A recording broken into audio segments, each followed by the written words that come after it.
kaki pegunungan yang diselimuti kabut tebal, berdirilah sebuah desa tua bernama Desa Watu Ireng. Desa itu tampak tenang di siang hari. Namun setiap orang yang datang pasti merasakan hawa dingin yang tidak wajar, seolah tanah di bawah. Kaki mereka menyimpan rahasia kelam. Di desa itu ada satu larangan leluhur yang diwariskan turun-temurun. Tak seorang pun boleh memasuki hutan. Larangan saat bulan merah muncul di langit. Tidak ada yang tahu sejak kapan larangan itu ada. Yang pasti, setiap tetua desa selalu mengulang pesan yang sama dengan suara bergetar, seakan pernah menyaksikan bencana besar. Di tengah desa itu hidup seorang gadis bernama Raras. Wajahnya cantik, tutur katanya lembut, dan dikenal patuh pada adat. Namun, di balik ketenangannya, Raras menyimpan kegelisahan tentang kematian ibunya yang misterius dan ayahnya yang kini sering mengigau menyebut nama hutan terlarang. Malam itu, untuk pertama kalinya dalam puluhan tahun, bulan berubah merah darah. Dan para tetua tahu, malam itu adalah awal dari kutukan yang lama terkunci. Sejak bulan merah muncul, kejadian aneh mulai terjadi. Di Desa Watu Ireng, hewan ternak ditemukan mati tanpa luka. Sumur-sumur mengeluarkan air keruh berbau anyir, dan setiap tengah malam terdengar suara tangisan perempuan dari arah hutan. Raras adalah satu-satunya yang mendengar bisikan itu dengan jelas. Suara itu memanggil namanya, lembut namun menyimpan ancaman. Raras. Kebenaran ada di dalam hutan. Ketika ia mengadu pada para tetua, wajah mereka langsung pucat. Kepala adat, Mbah Sura, menatap Raras lama, lalu berkata pelan, "Ibumu dulu juga mendengar suara yang sama." Sejak saat itu, Raras mulai dijauhi warga. Mereka percaya roh leluhur telah menandai Raras sebagai pembawa petaka. Namun Raras tak mengerti satu hal. Jika hutan itu terlarang, mengapa kebenaran justru disembunyikan di sana? Dan mengapa suara itu terdengar seperti suara ibunya?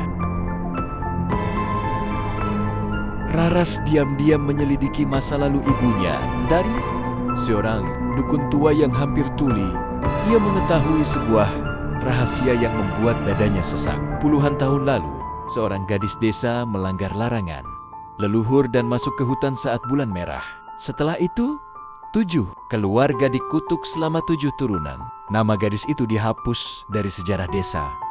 Namun sebelum dukun itu meninggal, ia berbisik, kutukan itu belum selesai karena dosa sebenarnya belum dibayar. Malam itu, Raras menemukan kain merah milik ibunya tersimpan di bawah lantai rumah berlumur tanah hitam dan darah kering. Di saat bersamaan, lonceng tua di balai desa berbunyi sendiri, dan dari arah hutan kabut bergerak, seakan sesuatu sedang menunggu. Raras melangkah masuk. Kutukan telah mulai bangkit. Larangan leluhur bukan sekadar aturan, melainkan penutup dosa besar yang sengaja disembunyikan desa. Malam itu, Raras tidak lagi mampu menahan rasa takut dan penasaran. Bisikan itu kembali datang. Kali ini lebih keras, lebih jelas. Jika kau ingin tahu siapa dirimu, datanglah. Datanglah. Dengan membawa kain merah milik ibunya, Raras melangkah ke batas hutan larangan. Pohon-pohon menjulang seperti makhluk hidup, akarnya melilit tanah, seolah menahan siapapun yang ingin masuk. Saat kakinya menginjak tanah hutan, angin berhenti berhembus. Dan dari balik pepohonan, bayangan perempuan berambut panjang muncul. Wajahnya mirip ibunya, namun matanya hitam kosong. Raras pingsan. Ketika ia terbangun, kain merah itu berubah menjadi tanah dan darah segar.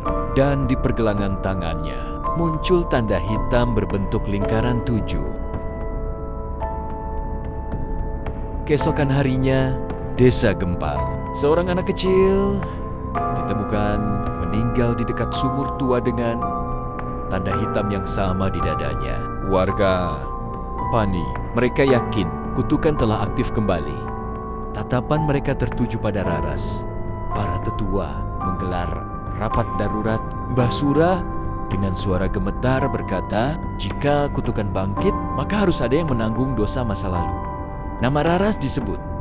bukan sebagai korban, melainkan tumbal penebus dosa desa. Ayah Raras berlutut memohon, tapi warga telah kehilangan akal sehatnya. Malam itu, rumah Raras dilempari batu, dan di kejauhan, bulan merah kembali naik ke langit. Raras melarikan diri ke rumah dukun tua sebelum desa menangkapnya. Di sanalah terungkap rahasia paling kejam. 7 turunan kutukan bukan hukuman parah leluhur, melainkan perjanjian manusia dengan makhluk hutan. Para tetua dulu mengorbankan seorang gadis agar desa selamat dari wabah. Gadis itu mengandung dan dibunuh secara keji di hutan. Roh gadis itulah yang kini menuntut balas dan jang palin. Mengejutkan, Raras adalah keturunan langsung dari gadis yang dikorbankan. Sebelum sempat mencerna kenyataan itu, dukun tua meninggal. Mendadak mulutnya dipenuhi tanah hitam. Desa mengepung rumah dukun. Obor menyala. Teriakan menggema. Basura mengumumkan keputusan akhir. Raras harus dikembalikan ke hutan saat bulan merah mencapai puncak. Raras berdiri di tengah kekacauan itu. Tubuhnya bergetar. Bisikan itu kembali terdengar kali. Ini penuh kemarahan. Jika kau menyerah, kutukan akan berlanjut 7 turunan lagi. Jika kau melawan, desa ini akan hancur. Raras harus memilih menjadi tumbal atau menjadi pemutus kutukan. Dan saat tali mulai diikat di pergelangan tangannya, tanah desa mulai retak. Kutukan tak lagi bisa dihentikan.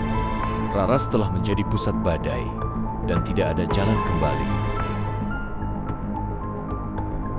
Raras berhasil meloloskan diri saat tanah desa retak dan obor warga padam satu persatu.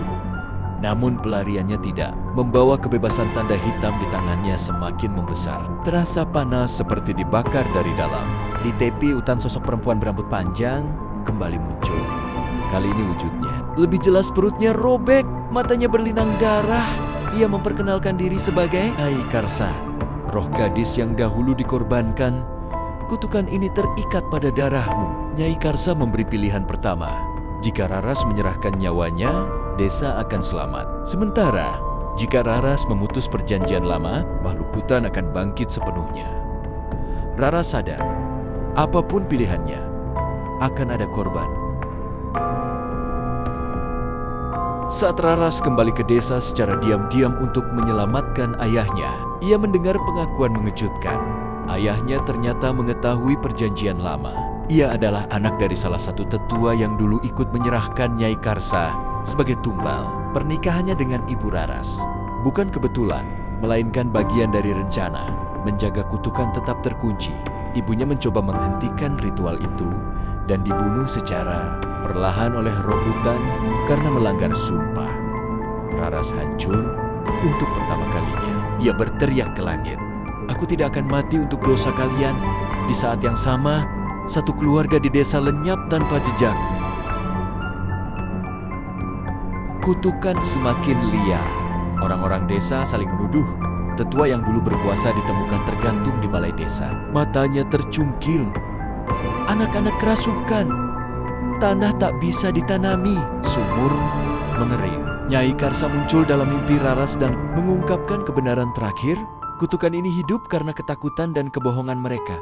Satu-satunya cara memutusnya adalah mengungkap dosa desa di hadapan seluruh warga saat bulan merah mencapai puncak di tempat Nyai Karsa dibunuh. Namun itu berarti Raras harus membuka rahasia yang akan membuat desa membencinya. Selamanya menghadapi langsung makhluk hutan yang dulu membuat perjanjian Raras setuju. Meski tahu ia mungkin tidak akan kembali hidup. Desa bersiap untuk ritual terakhir. Warga percaya Raras akhirnya menyerah untuk menjadi tumbal. Padahal Raras membawa niat berbeda. Ia berjalan ke tengah hutan dengan langkah tegap, membawa kain merah ibunya sebagai simbol kebenaran. Di belakangnya, roh-roh para korban mulai bermunculan. Di depan, sesuatu yang lebih tua dari desa itu sendiri, terbangun makhluk yang pernah memberi keselamatan dan kini menuntut harga akhir. Nyai Karsa berbisik, "Malam ini bukan hanya kutukan yang berakhir. Bulan merah naik perlahan dan nasib desa Watu Ireng akan ditentukan oleh satu suara. Suara Raras. Semua rahasia telah mengarah pada satu malam. Tak ada lagi jalan aman, tak ada lagi korban yang bisa disembunyikan. Bulan merah mencapai puncaknya, tepat di atas batu altar tua, tempat Nyai Karsa dulu dibunuh. Warga desa berkumpul, sebagian membawa obor, sebagian membawa doa, semuanya membawa ketakutan. Raras berdiri di tengah lingkaran ritual. Mbah Sura mulai membaca mantra penyerahan tumbal. Namun sebelum pisau menyentuh kulit Raras, tanah di altar terbelah. Darah hitam menyembur, dan suara jeritan puluhan perempuan menggema dari dalam bumi. Raras berteriak, desa ini hidup di atas darah mereka. Satu persatu roh korban muncul, menunjuk para tetua, dan warga mulai sadar mereka bukan korban kutukan, melainkan pewaris dosa. Kabut mengental, pepohonan bergerak, dari jantung hutan muncul makhluk penjaga perjanjian bertubuh tinggi, berkulit kayu bertaring hitam, dan bermata merah seperti bara. Makhluk itu berbicara tanpa suara, perjanjian dibuat oleh manusia. Harga harus dibayar oleh manusia. Makhluk itu menuntut 7 nyawa dari 7 garis keturunan tetua lama. Jika ditolak, seluruh desa akan lenyap. Raras berdiri maju, menolak tuntutan itu. Dosa tak bisa dibayar dengan dosa baru. Makhluk itu tertawa dan mencabut nyawa satu warga secara acak sebagai peringatan. Saat kepanikan melanda Nyai Karsa muncul terakhir kali, wujudnya kini tenang. Ia mengungkapkan satu jalan lain. Kutukan hanya bisa diputus jika keturunan terakhir mengorbankan dirinya, bukan sebagai tumbal, tapi sebagai saksi kebenaran. Artinya, Raras harus mengikat kutukan ke dirinya sendiri, membiarkan dirinya menjadi wadah semua roh, menghilang dari dunia manusia selamanya, tanpa ritual, tanpa perlindungan. Raras menatap ayahnya, menatap desa yang membesarkannya dan mengkhianatinya. Ia mengganggu ibunya ke tubuhnya. Ia menyebut satu persatu nama korban yang disembunyikan sejarah. Langit bergetar, hujan darah turun. Makhluk hutan mencoba menghentikannya, namun setiap nama yang disebut, tubuh makhluk itu retak. Raras menjerit, menahan ratusan roh masuk ke tubuhnya. Aku terima semua dosa ini, tapi aku akan hairin di sini. Desa terdiam, dan untuk pertama kalinya, bulan merah mulai memudar. Makhluk hutan runtuh menjadi tanah dan akar. Kutukan terputus, namun tubuh Raras mulai membatu dari kaki ke dada. Ayahnya berlari, memeluknya sambil menangis. Raras berbisik, jangan wariskan kebohongan lagi. Tubuhnya berubah menjadi batu merah di altar, menjadi penjaga baru hutan, bukan sebagai kutukan, melainkan peringatan. Roh Nyai Karsa tersenyum, lalu menghilang. Fajar menyingsing, desa Watu Ireng selamat, namun berubah selamanya. Tidak ada sorak kemenangan, hanya keheningan dan rasa bersalah. Di altar, batu merah berdiri kokoh. Setiap orang tahu, itu bukan monumen, tapi saksi. Dan suara terakhir Raras masih terngiang di telinga desa. Ingat kami, agar dosa ini tidak terulang. Kutukan berakhir, kebenaran terungkap. Namun keselamatan dibayar dengan kehilangan yang tak tergantikan. Beberapa hari setelah malam penghakiman, desa Watu Ireng terasa asing. Langit kembali biru, air sumur jernih, tanah bisa ditanami. Namun tak satu pun warga merasa lega. Setiap pagi, mereka melewati batu merah di altar hutan tempat Raras berdiri abadi. Tak ada yang berani menatapnya lama-lama. Anak-anak berhenti bermain, orang dewasa berbicara dengan suara pelan. Kutukan memang berakhir, tetapi rasa bersalah baru saja dimulai. Satu persatu keluarga tetua lama meninggalkan desa. Ada yang pergi karena tak sanggup menanggung malu. Ada pula yang sakit keras tanpa sebab jelas. Mbah Sura satu-satunya tetua yang tersisa mengumpulkan warga. Dengan suara gemetar, ia mengakui semua kebohongan leluhur tentang tumbal, tentang perjanjian makhluk hutan. tentang penghapusan nama para korban. Nama Raras akhirnya disebut sebagai penyelamat, bukan pembawa sial. Namun pengakuan itu datang terlambat. Tak ada tepuk tangan, hanya air mata. Meski kutukan terputus, beberapa warga masih mengalami mimpi buruk. Mereka melihat Raras berdiri di hutan, menatap desa dengan mata sedih. Ayah Raras menjadi satu-satunya yang rutin datang ke altar. Ia berbicara pada batu merah, seolah anaknya masih hidup. Suatu malam, ia mendengar bisikan pelan. "Aku tidak mengutuk, aku menjaga." Keesokan paginya, tanda hitam di tubuh warga yang tersisa menghilang sepenuhnya. Desa akhirnya yakin Raras tidak menjadi roh pendendam, melainkan penjaga terakhir. Warga sepakat menghapus semua ritual lama. Tak ada lagi sesajen untuk makhluk hutan. Tak ada lagi larangan yang dibangun dari kebohongan. Sebagai gantinya, setiap tahun mereka mengadakan malam. Pengakuan malam di mana dosa dan kesalahan diceritakan, bukan disembunyikan.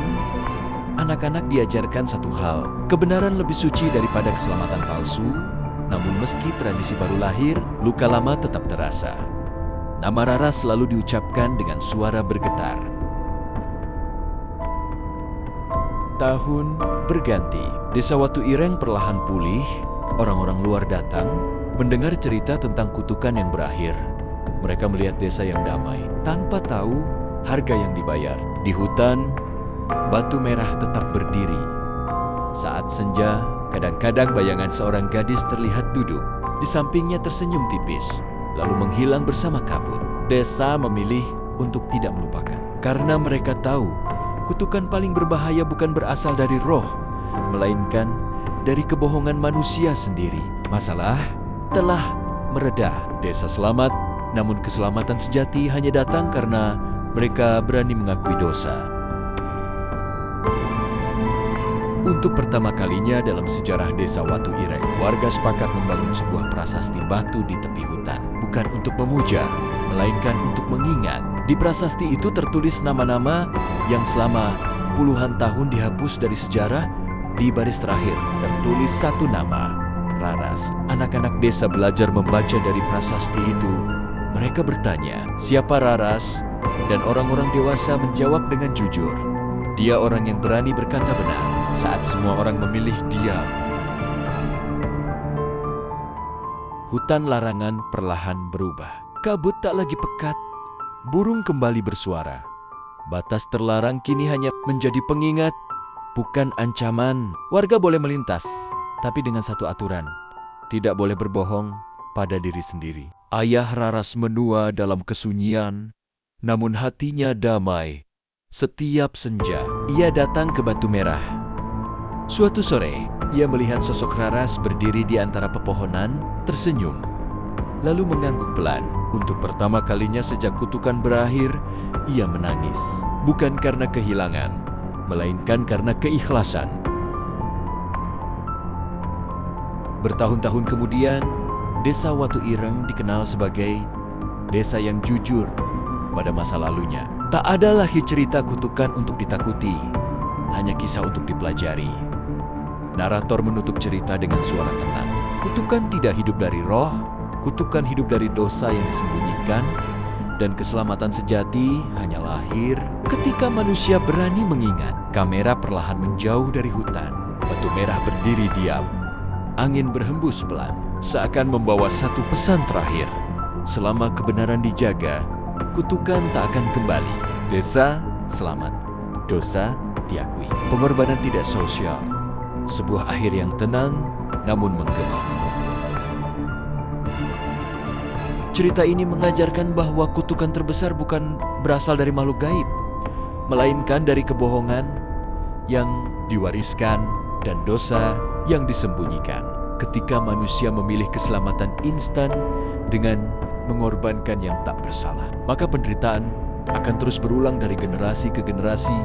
Kebenaran mungkin menyakitkan, tetapi hanya dengan kejujuran dan keberanian mengakui dosa, sebuah kutukan bisa benar-benar berakhir.